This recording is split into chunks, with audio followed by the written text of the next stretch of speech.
여러분 안녕하십니까? 뉴스데스크 원주입니다.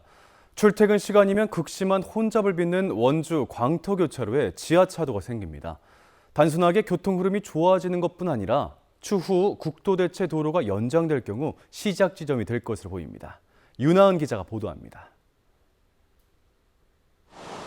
원주시 흥원면 사제리에 위치한 광터교차로.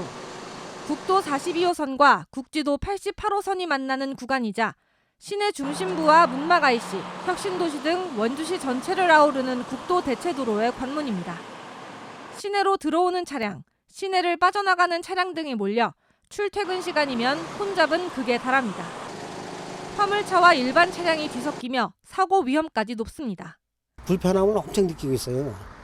진입을 못하니까 일단 다 막혀 있으니까 진입하기가 엄청 힘든 상태죠. 상습 정체와 사고 위험을 줄이기 위한 광터교차로 입체화 사업이 추진됩니다. 원주지방국토관리청은 광터교차로에 왕복 4차로 지하차도를 설치해 원주에서 문막 방향을 오가는 차량과 지방도, 국도대체 도로에서 진입하는 차량 흐름을 분리해 숨통을 트이게 한다는 계획입니다. 현재 광터교차로의 평균 차량 지체 시간은 70초 이상으로 교통 서비스 수준 2등급에 해당하지만 사업이 완료되면 40초대로 C등급까지 나아질 것으로 예상됩니다. 지하차도가 들어서면 교통 혼잡은 줄어들 전망이지만 완공까지 공사로 인한 불편은 불가피합니다. 주민들은 지하차도 건설 과정과 개통 이후 일대 침수 피해 등이 발생하지 않도록 해달라고 당부하기도 했습니다. 기존 도로를 확보해 놓고요. 그리고 공사 중 가도를 더 설치해서 주민 불편이 최소화하도록 노력하겠습니다. 광터교차로는 원주 외곽을 순환하는 국도 대체도로의 미개설 구간과 연결되는 곳인 만큼 설계 과정에서 공법과 설치 방식 등 향후 사업 진행 내용도 감안됐습니다. 국토청은 내년 상반기까지 실시 설계를 마치고 보상과 착공에 들어갈 계획입니다. MBC 뉴스 윤하은입니다. 원주의 한 아파트 격리 직원이 13억 원을 횡령했던 사건 기억하실 텐데요. 법원이 4년의 실형을 선고했습니다. 빚을 갚기 위해 시작한 이 범행은 대범하게도 8년 동안 계속됐는데 피해를 구제받지 못한 주민들은 추가 소송을 진행 중입니다. 보도에 이병선 기자입니다. 지난해 아파트 관리비가 비슷한 규모의 다른 아파트에 비해 지나치게 비싸다는 문제 제기로 드러난 원주의 한 아파트 격리 직원의 횡령 사건.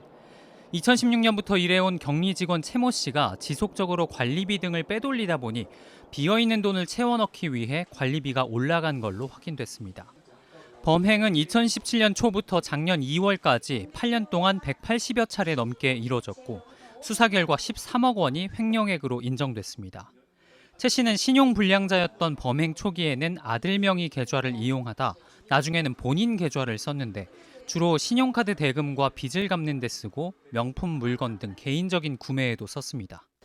1심 선고 공판에서 법원은 채 씨에게 징역 4년을 선고했습니다. 채 씨는 재판에서 해당 금액들이 아파트 관리사무소 업무를 위해 사용됐고 본인과 아들 계좌에 아파트 이름이 찍힌 것은 은행의 실수라고 주장했지만 법원은 받아들이지 않았습니다. 또 아파트 경비로 사용할 것을 본인이 먼저 선지출한 뒤에 받은 거라는 주장도 펼쳤지만 채 씨의 주장이 근거가 없거나 있더라도 부적절한 사용이었다고 지적했습니다. 재판부는 판결을 통해 신의관계의 위배 정도가 매우 크고 피해 대부분이 회복되지 않았다. 아파트 입주민들이 엄벌을 탄원하고 있다며 양형의 이유를 설명했습니다. 피해를 입은 주민들은 채 씨가 이미 빼돌린 돈을 다 써버리면서 돈을 돌려받을 길조차 없게 된 상황이라며 향후 대응을 고민하고 있습니다. 금액적인 문제가 우리 입주민들이 밝히는 것보다 좀 많이 줄어들었어요. 다소 아쉬운 면이 있지만 재판부의 의견을 존중하는 겁니다. 일단은 제일 중요한 건 피해 회복이 안 됐으니까 그 문제를 집중적으로 논의할 생각입니다. 한편 아파트 주민들이 채 씨와 채 씨가 횡령하는 걸 방조한 전 아파트 입주자 대표회의 회장을 상대로 낸 민사소송도 진행되고 있습니다. MBC 뉴스 이병선입니다. 원주시 태장동과 봉산동 일대 민간이 주도하는 대규모 일반 산업단지 건설이 추진됩니다. 원주시와 사업 시행자인 특수목적법인 태봉 일반산업단지 주식회사는 오늘 업무 협약을 체결하고 사업의 원활한 추진을 위해 협력하기로 그 뜻을 모았습니다. 특수목적법인은 대성건설과 대우건설이 출자에 구성됐으며 2030년까지 4,706억 원을 투입해 140만 제곱미터 규모의 산업단지를 조성하고 주택과 복합시설도 들어설 예정입니다. 근속기간 2년이 넘은 노동자를 계약 해지해 노동위원회로부터 부당해고 판정을 받은 횡성군이 행정소송에서 잇따라 승소했습니다. 서울행정법원은 오늘 중앙노동위원회에 노동자 4명 부당해고 판정을 취소해달라는 횡성군의 주장을 받아들여 중노위 판정 취소 판결을 내렸습니다. 앞서 횡성군은 또 다른 노동자 6명의 계약 해지건도 1심 패소를 뒤엎고 2심에서 승소한 바 있습니다. 이들 6명이 대법원에 상소한 가운데 오늘 패소한 4명도 항소 여부를 검토하고 있습니다. 화천 지역 업체만 참여할 수 있는 경쟁 입찰에서 산림 사업을 수주한 일부 업체들이 지역의 사무실도 제대로 갖추지 않고 입찰했던 것으로 파악됐습니다. 강원도가 현장 점검에 나섰지만 그동안 감독이 허술했다는 지적이 나옵니다. 나금동 기자의 보도입니다. 화천의 한 소매점. 출입문 앞에 전자담배라고 크게 쓰여 있습니다. 안에도 전자담배가 가득 쌓여 있습니다. 하지만 문 앞에 붙어 있는 A4 종이 한 장. 들여다보니 한 산림사업법인의 이름이 적혀 있습니다. 해당 법인의 사무실로 등록돼 있었던 겁니다. 담배 파는 데가 매대가 부족해서 거기서 써낸다라고. 다른 산림사업법인 사무실도 찾아가 봤습니다. 이곳은 아예 업종이 다른 업체가 입주해 있습니다. 여기가 사무실이 그 업체 사무실인가요? 아니요, 임대해서 들어왔고요. 지역 경쟁 입찰 자체가 지역 업체들을 살리기 위한 취지이기 때문에 해당 지역에 본점 사무실이 있어야 합니다. 성실하게 사무실 딱 차려서 운영하는 사람들은 금전적인 손해도 있고. 취재가 시작되자 강원도는 현장 점검에 나서 행정 지도 또는 시정 명령을 내렸습니다. 또 이후 2곳의 업체들이 제대로 된 사무실을 갖춘 것으로 확인했다고 밝혔습니다. 앞으로는 산림사업 법인이나 등록 공모하면서 등록 요건 충족 여부를 철저히 확인하고, 그리고 시군이나 산림조합에서 산림사업 입찰 시에 부실한 업체가 선정된 일이 없도록. 하지만 이 2곳의 법인들은 이미 올해 화천군 산림조합이 발주한 풀베기와 조림사업 등의 지역 제한 경쟁 입찰에서 각각 1억 원 안팎의 계약을 따낸 상태입니다. MBC 뉴스 나금동입니다. 강원FC가 강릉홈에서 전북을 상대로 사상 첫 코리아컵 결승 진출을 노렸지만 아쉽게 역전패하며 도전을 멈췄습니다. 하지만 평일임에도 6천 명이 넘는 관중들이 찾아 역대 코리아컵 관중 최고 기록을 갈아치우는 등 리그와 컵 대회를 가리지 않고 팬들의 발길이 이어지고 있습니다. 배현환 기자입니다. 공중볼을 다투다 얻어낸 페널티킥. 후반 10분 김대원 선수가 차분하게 성공시키며 강원FC가 먼저 앞서 나갑니다. 하지만 후반 추가 시간 잇따라 2골을 내주며 전북의 역전을 허용한 강원FC는 2025 하나은행 코리아컵 4강 2차전에서 지며 사상 첫 결승 진출에는 실패했습니다. 결과는 아쉬웠지만 경기 내내 엄청난 함성과 응원과 선수를 연호하는 소리는 강릉 하이원 아레나를 가득 채웠습니다. 강원FC 팬들은 2시간이 넘는 경기 시간 동안 쉬지 않고 열정적인 응원을 보냈습니다.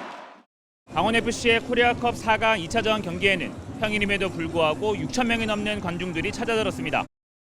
2012년 유료 관중 집계 이후 강원FC의 코리아컵 역대 최다 관중 기록을 경신했습니다. 한마음 한뜻으로 응원하는데 이제 조금 아쉽기도 하고 그래도 강원을 응원해주는 팬분들이 이렇게 많은 게 저도 동조가 되고 좀 감사한 마음입니다. 특히 지난해와 올해 관중 동원은 고공행진 중입니다. 올해 강릉 홈 4경기 관중은 평균 9,500명을 기록하고 있고 춘천의 시즌 홈 3번째 경기 관중은 10,000명을 넘겼습니다.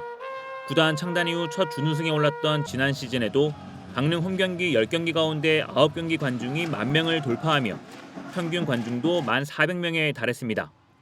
강원FC가 좋은 성적을 보이고 선수들의 인기 역시 늘어나며 경기장을 찾는 팬들의 발걸음이 끊이지 않고 있는 겁니다. 앞으로도 많이 경기장을 찾아주신다면 저희는 이제 좋은 경기력으로 보답할 수 있도록 최선을 다하겠습니다. 그리고 더불어서 이제 팬분들이 경기장을 찾으셨을 때 많은 것을 즐기고 먹고 볼 수 있도록. 상반기 저조한 성적에서 후반기 반등에 나서 리그 중위권까지 순위를 끌어올린 강원FC는 강릉 하이원 아레나에서 정규 시즌 6경기와 파이널 라운드 경기를 남기고 있어 경기 결과와 관중 동원 기록, 2마리 토끼를 잡겠다는 의지를 다지고 있습니다. MBC 뉴스 배현환입니다. 평창군 진부면 거문리 8.18 고지에 대한 유해 발굴 사업이 시작됐습니다. 육군 제36사단과 국방부 유해 발굴단, 전사자 유족회 등은 오늘 평창군 노산 현충탑에서 6.25 전사자 유해 발굴 작전 개토식을 갖고 다음 달 말까지 발굴 작전을 진행합니다. 거문리 8.18 고지는 1951년 6월 국군 7사단이 적군과 치열한 전투를 벌여 다수의 사상자가 발생했던 현장으로 과거 국군 유해가 발견되기도 했습니다.